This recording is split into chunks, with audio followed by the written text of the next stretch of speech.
tarde a todos, boa tarde a todo mundo que escuta a gente em casa, aos meus colegas no plenário, cumprimento a todos na presença do nosso presidente, vereador Eduardo Print Júnior, cumprimento especialmente a Maria Catarina Laborré, que eu acho que falou assim brilhantemente, falou com o coração, falou com verdade e com história, né, Catarina? Com a história de alguém que lutou, de alguém que luta, de alguém que está sempre à frente aqui pelos direitos humanos na cidade, pelos direitos do povo negro, pela educação. Você tem muito meu respeito e obrigada por inspirar a gente com a sua luta.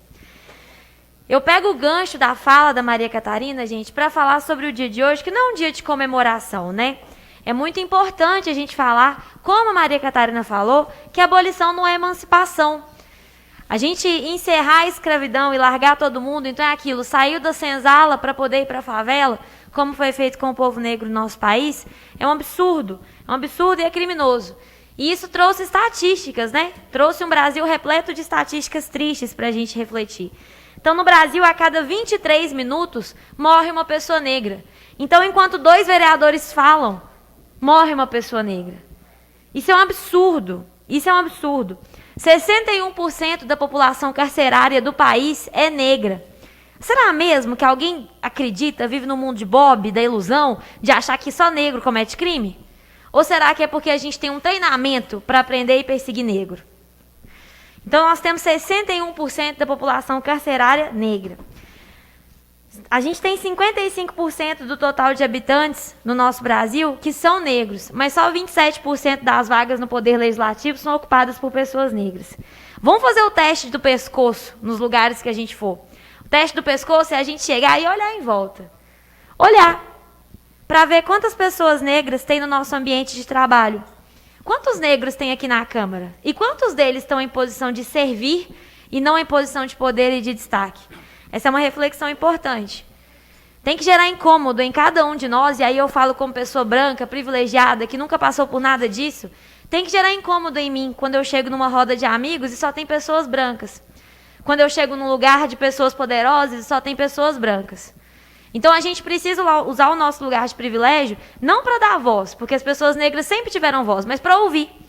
Para ouvir e para aprender. Porque a gente tem muito para ouvir, muita coisa para mudar no nosso comportamento. Desde expressões bobas que a gente fala, tipo denegrir, que tem todo um histórico que não devem mais ser usadas, até o frigir dos ovos das coisas mais sérias e duras, como essas estatísticas que eu trouxe para vocês, das mortes da população negra e do percentual da população carcerária que é negra. Gente, falando de mais um dia que não é de comemoração e sim de luta, ontem foi o Dia Mundial do Enfermeiro. Como todos aqui falaram, eu não posso deixar de parabenizar o meu amigo vereador Zé Brás, que é enfermeiro, que é servidor, que está por trás dessa luta na linha de frente pela nossa saúde. E a gente sabe que uma equipe médica, a equipe na atenção primária, a equipe nas maiores e mais altos níveis hospitalares, de nada é sem um enfermeiro. O enfermeiro, a enfermeira, porque majoritariamente é uma classe predominantemente feminina, são profissionais de destaques e importantíssimos na saúde da população. Então aqui eu endosso e reforço o coro, o apelo, para que os nossos senadores se movimentem, escutem os apelos da população que está do lado dos enfermeiros e quer o piso para a enfermagem. Então que os nossos senadores nos representem dignamente, nos representem à altura, Rodrigo Pacheco, Carlos Viana, Anastasia, que eles que eles ouçam o que a população quer, porque o que a população quer são os direitos da enfermagem garantidos. Se alguém nesse país tinha dúvida do tamanho, do peso e da importância dos enfermeiros para a saúde do brasileiro, eu tenho certeza que a pandemia enterrou essa dúvida. Então, o que a gente quer é o piso salarial da enfermagem, não só como lei, mas para ser cumprido. Porque a gente sabe que existem profissões que conquistaram o piso e, na prática, ele não é cumprido. A gente quer as duas coisas. Ainda dentro da área da saúde, gente, não sei se todo mundo sabe, mas nós temos uma relação de medicamentos municipais que todo ano tem que ser atualizada. Existe uma legislação a nível federal que torna obrigatória essa atualização todo ano. E Divinópolis, né, como a gente passou uns anos aí parado no tempo, parecendo que de boca aberta vendo a vida passar, a cidade está desde 2017 sem atualizar essa lista. Então, o que acontece? Isso traz algumas consequências. Alguns medicamentos que são medicamentos importantes, medicamentos novos, medicamentos que as pessoas estão ansiando para poder usar, que já estão sendo usados pelas clínicas privadas, porque quem tem dinheiro sempre tem acesso a mais coisas nesse país, né? É uma igualdade danada. não entravam na lista. Por quê? Porque desde 2017 a gente não atualizava a lista. E aí eu fiz uma indicação, a nossa indicação foi protocolada dia 25 de fevereiro, pedindo que essa lista fosse atualizada. Porque, afinal, uma lista desatualizada desde 2017, com uma ciência pulsante, e que alguns ainda respeitam nesse país, né? Porque tem gente que ignora a ciência. Mas alguns ainda respeitam essa ciência pulsante, que sempre encontra novos e fortes e incríveis medicamentos que poderiam estar nessa lista, essas pessoas ficam sem acesso a esse direito. E hoje foi criado um comitê científico de seleção, padronização e estudos para atualizar essa nossa relação municipal de medicamentos, que é a nossa REMUME.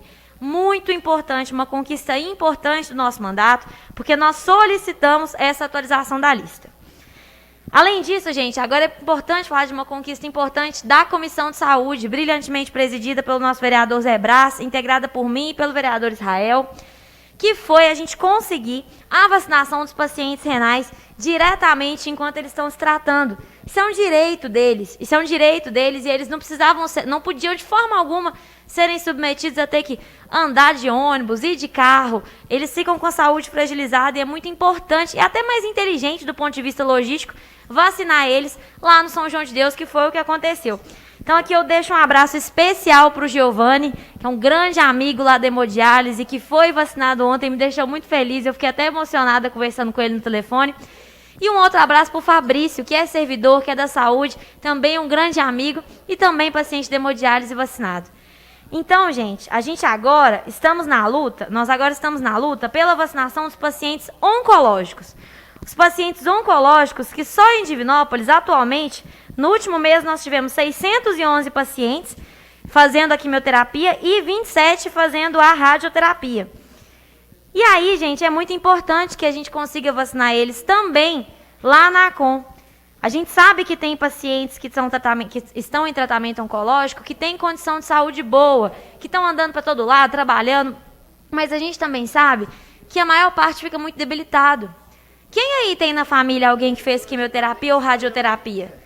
É um tratamento muito doloroso, é um tratamento muito sofrido, muito pesado. Tem gente que fica com bolsa de colonoscopia. E essas pessoas vão ser expostas a pegar um ônibus, a ir lá na prefeitura, drive-thru. Não dá, não tem como. Essas pessoas têm que ser vacinadas num local simples, fácil, de preferência que elas já vão com alguma frequência.